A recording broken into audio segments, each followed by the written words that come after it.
Madlang people, isipin niyo to.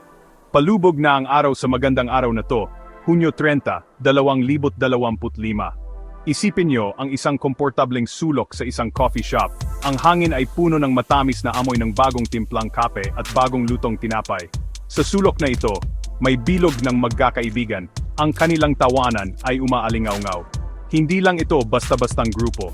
Isa itong maganda, masiglang halo. Nandiyan si Leo, ang ating guwapong bida, napapalibutan ng kanyang kahangahangang tropa ng mga babae, ang laging chic na si Mia, ang matamis at mahinahon na si Clara, ang matalino at matalas magsalita na si Sofia, at ang artistiko at malayang espiritu na si Luna.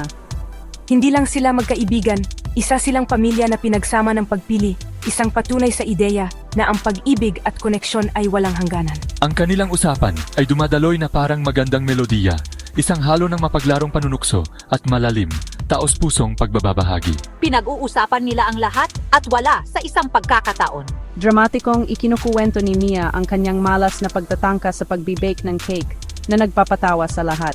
Si Clara, sa kanyang mahinang boses, ay nagbabahagi ng isang nakakaantig na kwento tungkol sa isang ligaw na kuting na kanyang iniligtas na nagpapalambot sa puso ng lahat. Sumali si Sofia na may sarkastikong komento na, sa kabalintunaan, ay nagpapakita kung gaano siya nagmamalasakit. Tahimik na nag-iisketso si Luna sa kanyang notebook. Kinukuha ang sandali, ang mga ngiti, at ang hindi may kakailang init na pumupuno sa kanilang maliit na espasyo. Ito ay isang simpleng eksena, ngunit puno ito ng tunay na kaligayahan at ginhawa. Pinapanood sila ni Leo, isang malaki at tunay na ngiti ang nakapaskil sa kanyang mukha. Sumipsip siya ng kanyang iced latte. Ang kanyang mga mata ay kumikinang sa purong paghanga sa mga babae sa kanyang harapan. Hindi lang siya nakikinig sa kanilang mga kuwento, sinisipsip niya ang enerhiya, ang pag-ibig, ang purong lakas ng kanilang pagkakaibigan. Sa isang mundo na madalas sumusubok na pahirapan ang mga relasyon sa pagitan ng mga lalaki at babae, ang kanilang samahan ay isang sariwang hangin. Ito ay puro, simple, at binuo sa pundasyon ng paggalang at pag-unawa sa isa't isa. Pakiramdam niya ang pinakamapalad na tao sa universo na napapalibutan ng mga kahangahangang kaluluwa na nakakakita sa kanya, tumatanggap sa kanya, at nagmamahal sa kanya kung sino siya. Ang bawat tao sa bilog na ito ay nagdadala ng kakaibang kulay sa kanilang kolektibong bahaghari. Ang maalab na pasyon ni Mia, ang banayad na kabaitan ni Clara, ang mapagprotektang pagpapatawa ni Sofia, at ang malikhaing espiritu ni Luna ay perpektong naghahalo. Higit pa sila sa isang grupo. Sila ay isang support system, isang cheerleading squad, at isang ligtas na kanlungan na pinagsama-sama. Habang kumakalma ang ingay sandali, isang komportableng katahimikan ang bumabalot sa kanila. Sa mga tahimik na sandaling ito, sa pagitan ng mga tawanan at kuwentuhan, mas nararamdaman ang lalim ng kanilang koneksyon.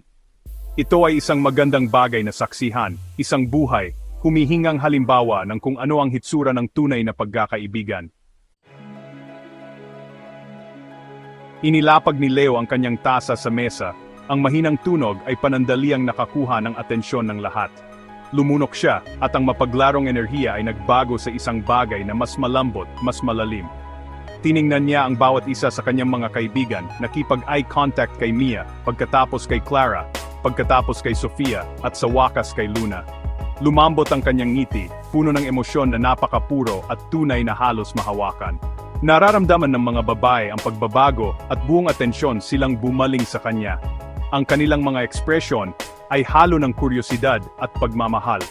Huminga siya ng malalim na parang kinokolekta ang lahat ng pag-ibig sa kanyang puso bago niya ito hayaang bumuhos para makita nila. Alam niyo, simula niya, ang kanyang boses ay matatag ngunit puno ng emosyon. Nakaupo lang ako dito, nakikinig sa inyong lahat, at nakaramdam ako ng napakalaking pakiramdam. Huminto siya, naghahanap ng tamang salita upang ipahayag ang laki ng kanyang nararamdaman. Gusto ko lang malaman ninyong lahat kung gaano kayo kahalaga sa akin. Kayo ang aking sandigan, ang aking inspirasyon, ang aking katinuan sa mundong ito. Mahina siyang tumawa, isang tunog na puno ng init. Ginagawa ninyong mas maliwanag ang buhay ko, mas maganda, sa pamamagitan lang ng pagiging bahagi nito. Magkakaiba kayong lahat ngunit perpekto. Lubos akong nagpapasalamat sa bawat isa sa inyo. Nakikinig ng maigi ang mga babae. Ang kanilang mga ngiti ay sumasalamin sa kanya.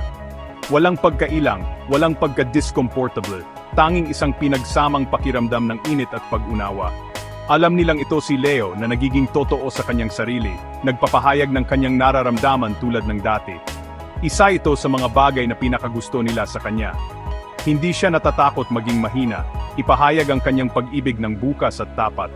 Sa isang lipunan kung saan ang mga lalaki ay madalas tinuturuan na pigilin ang kanilang emosyon, si Leo ay isang nagniningning na halimbawa ng lakas sa pamamagitan ng emosyonal na katapatan. Ang kanyang mga salita ay hindi lang walang laman na papuri, ito ay isang taos-pusong pagkilala sa kanilang samahan. Pagkatapos, nang may lubos na sinseridad, muli niyang tiningnan ang mesa, ang kanyang tingin ay lumilibot sa kanyang mga pinahalagahang kaibigan. Ang mga salita ay lumabas ng simple, malakas at mula sa kaibuturan ng kanyang pagkatao. Mahal ko kayong lahat, sabi niya. Ito ay isang simpleng parirala, ngunit sa sandaling iyon, dala nito ang bigat ng libu-libong hindi nasabing pasasalamat, milyon-milyong pinagsamang tawanan, at isang buhay ng walang sawang suporta. Ito ay nakabitin sa hangin, isang maganda, kumikinang na patunay sa kanilang pagkakaibigan, isang deklarasyon na nagpapatibay sa kanilang pambihira at hindi masisirang koneksyon. Ito ay isang sandali ng puro, walang halo na pag-ibig. Ang sandali pagkatapos ng deklarasyon ni Leo ay hindi na puno ng katahimikan, kundi ng agaran at magandang koro ng pagmamahal. Si Mia, na hindi kailanman nahihiya ang unang sumagot. Inabot niya ang mesa at mapaglarong ginulo ang buhok ni Leo. Aw, Leo, bulalas niya. Ang kanyang boses ay malakas at puno ng kanyang signature na dramatikong flair. Ngunit ang kanyang mga mata ay malambot at sincero. Mahal kita, alam mo yan. Ang kanyang mga salita ay halo ng Filipino at English, isang perpektong refleksyon ng kanilang kaswal, modernong pagkakaibigan. Ito ay isang simpleng I love you, ngunit galing sa karaniwang matapang na si Mia, mayroon itong espesyal na bigat, isang pangako ng matinding katapatan at proteksyon. Sumunod, ang mahinahon na si Clara ay lumapit. Ang kanyang mga kamay ay magkadikit sa harap niya. Ang kanyang ngiti ay kasing tamis ng kanyang personalidad, at ang kanyang boses ay isang malambot na melodiya na nagdaragdag sa nakakaantig na kapaligiran. Mahal ka namin, Leo, mahina niyang sabi. Ang kanyang mga salita ay kumakatawan sa kolektibong damdamin ng grupo. Ang kanyang tingin ay puno ng pagmamahal at kabaitan, na parang isang mainit na yakap sa salita. Siya ang nagsasalita para sa lahat, ngunit malinaw ang kanyang personal na damdamin. Pinahahalagahan niya ang kanilang pagkakaibigan at ang kanyang presensya sa kanyang buhay. At ang kanyang simpleng pahayag ay isang malakas na pagpapatibay ng kanilang pinagsamang samahan, isang tahimik ngunit malakas na echo ng kanyang sariling deklarasyon. Si Sofia na nakasandal na may ngisi ay umayos ng upo. Kinindatan niya si Leo. Ang kanyang karaniwang sarkastikong depensa ay pansamantalang bumaba, napalitan ng isang tingin ng tunay na pagmamahal.